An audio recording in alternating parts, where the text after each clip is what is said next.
Okay, everyone, hello and welcome to today's webinar. My name is Jen, and today we're going to be talking about the Manage Givers screens in the Donations module.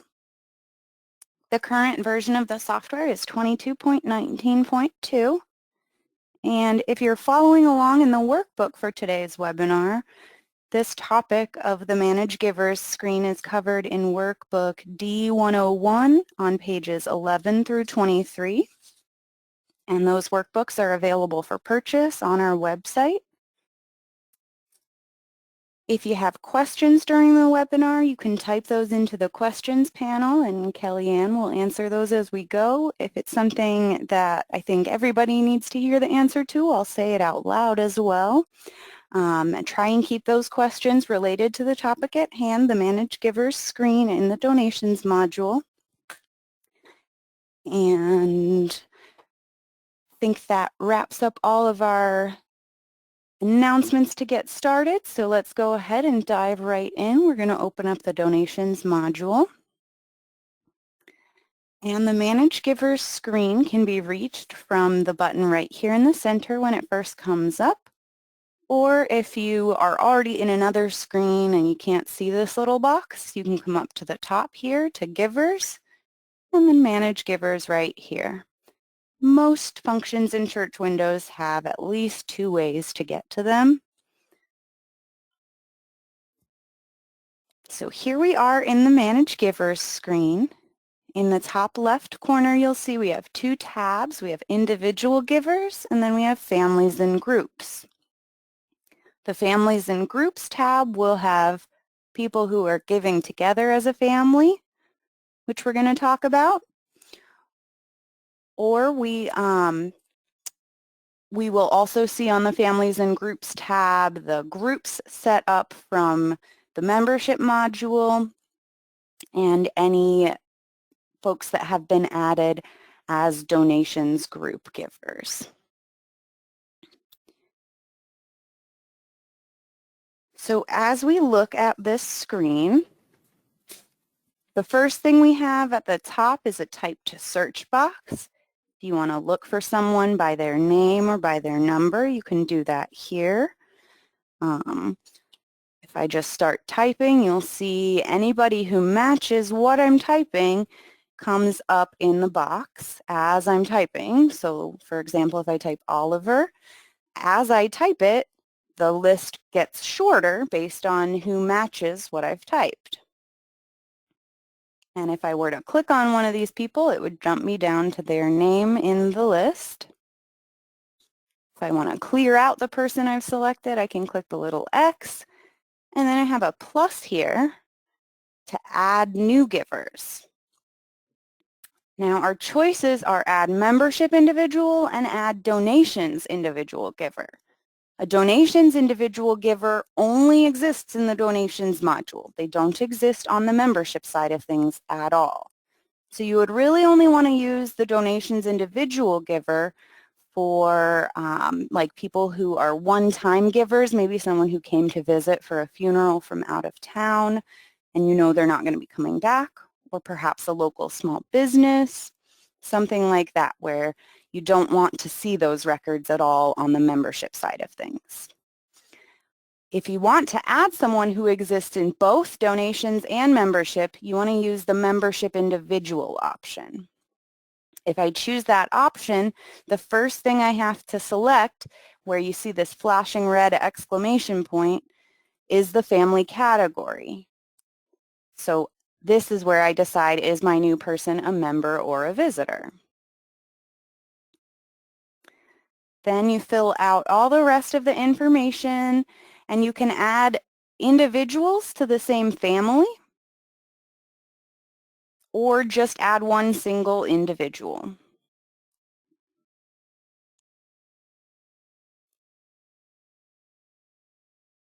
If I choose to add donations individual giver instead, it's a lot less information, and that's because donations givers don't allow you to store as much information as membership givers. So that's another thing to consider. when you are adding people? Do you want to store a whole bunch of information for them, or just a name and the basic minimal contact information that you see on this screen, address, phone, and email? You can also add a giver number here. Giver numbers are optional, so if you're not actually handing out envelopes to folks at your church, you probably don't need to use giver numbers.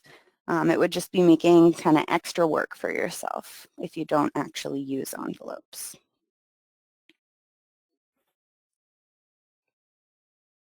On the right side of the screen are the tabs with the information for the givers. You can see on this first tab where it says name, in bold it says edit or delete this record in the membership module. Let me highlight that so you see where I'm talking about. So what that tells us is that anybody who's a membership individual, we can see their information here in the Manage Givers screen. However, we can't edit it here. We can only edit information in Manage Givers for donations givers. And if I scroll back up, I have a few donations givers that we can look at. You can see this donations giver box is checked and they have a D next to their name if they're a donations individual giver. And if I click on one of those, now you can see that message about editing in membership went away. And these fields, I can now click in them and make any changes if I need to make any changes. Let's take a quick look at families and groups. It's very similar to the individual givers, but you can see we've got groups listed and we've got couples listed here instead of individuals. On this screen, if we click the plus to add a giver, it gives us the option to add a donations group giver.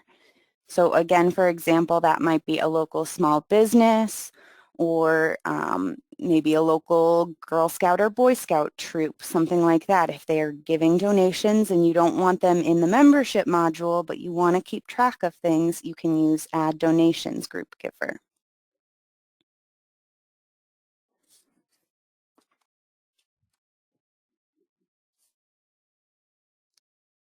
So to assign giver numbers, we have a giver number tab over here on the right side, as well as the giver column, giver number column on the left side over here.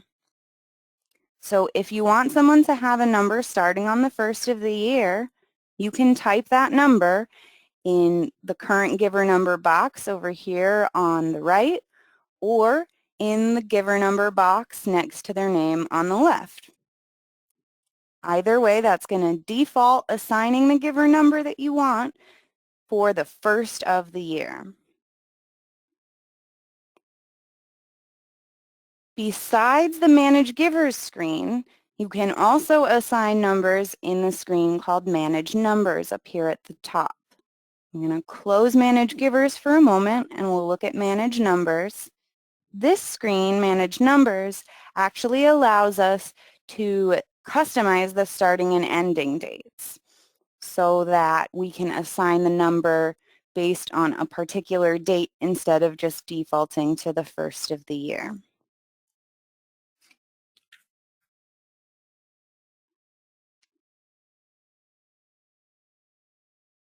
So in the Manage Numbers, you've got an Add New Number button here, and when you click that, it has the start date listed of 1/1/2020, but you're able to then change that to, whatever you might prefer it to be, whether that's in the past or even in the future.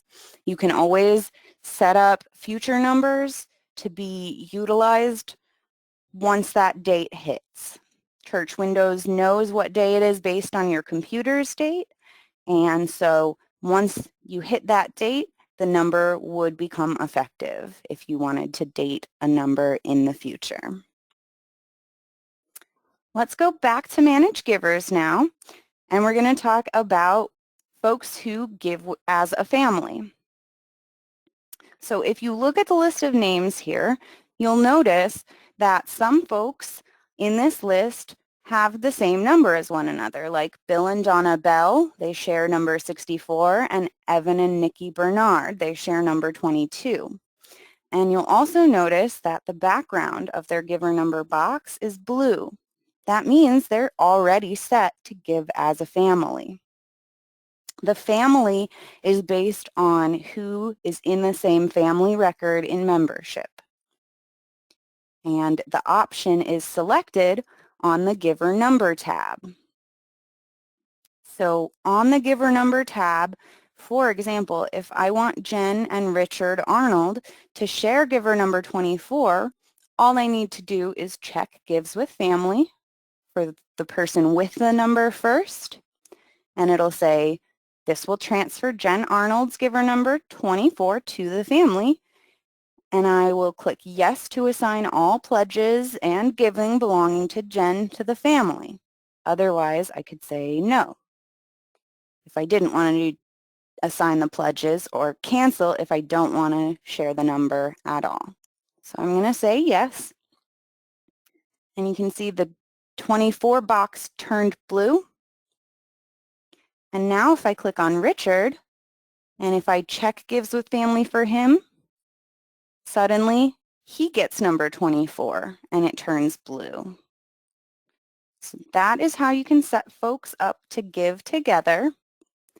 And then from that point, if we wanted to change their number to something else, you can see the box disappeared for me to type the number on the Giver Number tab, but now I have this Go to Family button. And if I click Go to Family, it takes me to their record over here on the Families and Groups tab. Now, if Jen and Richard were spouses, it would probably say Mr. and Mrs. Arnold, but in this case, I happen to know that this record is for Mrs. Jen Arnold and her son, Richard, so that's why it only says her name here. Whereas you can see like the Bells and the Bernards that we looked at before, it says Mr. and Mrs. on this Families and Groups. So you can have parents and kids give together. You can have spouses give together and their kids give separate. It's all totally up to you based on those check boxes on the Gives with or on the Giver Number tab for Gives with Family. Now, one other very important checkbox that I want to point out is on the Name tab when we first look here. There's this Receive Statement checkbox that must be checked in order for folks to get a statement at the end of the year or a quarterly statement throughout the year. So if this box somehow gets unchecked, it'll pop up with a message in the statement screen telling you they're excluded by a filter, and that filter is this Receives Statement checkbox. Someone asked about separating families who give together. So if you want to remove a person from giving with their spouse, maybe we decide actually Richard shouldn't give with his mom. To undo it, all we do is go to the Giver Number tab and uncheck the Gives with Family box. And then it gets rid of the shared number, and it makes the background of the box, it looks blue now because we've got him highlighted, but if we go to the next person, you can see now the background is white for Richard and no more 24. So to group them together as a family, we check the box. To separate them, we uncheck the box. It's as easy as that. And it's all determined by their family assignments over on membership side. All right. Flipping through the workbook here, we're making good progress. On the other tabs, you've got phone and email. This allows you to choose an email address if you're emailing statements. If people have multiple emails on their membership record, you can choose which email it's going to send to. And The addresses will show on the Address tab. But again, as it says down at the bottom, these are not able to be edited in donations. They have to be edited in membership for membership individuals. Now the difference with that, again, comes when you have donations givers like Carolyn Ames. That message down here disappeared, and now we can look at and edit her addresses.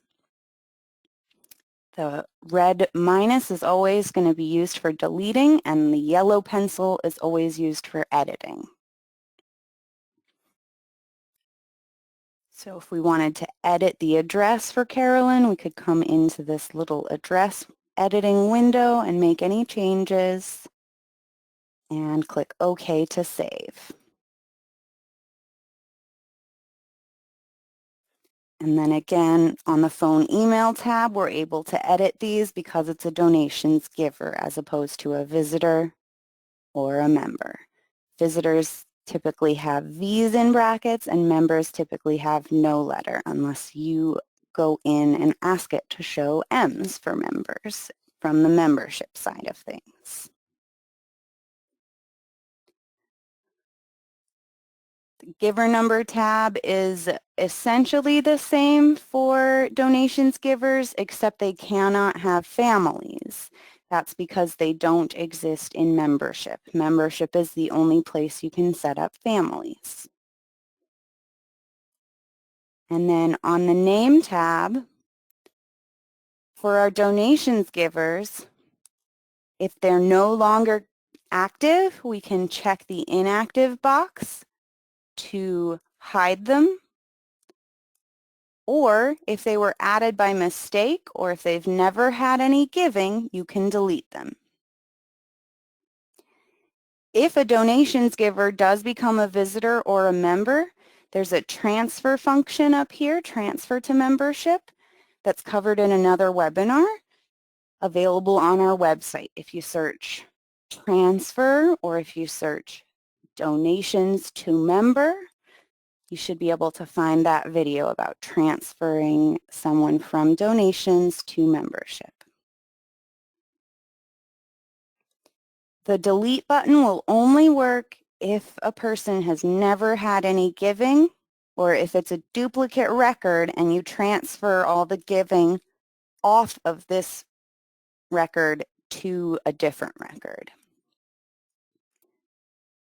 Visitors and members have to be edited from the membership module. Only donations individuals, the ones with the D's and the check mark in donations giver, can be edited from manage givers.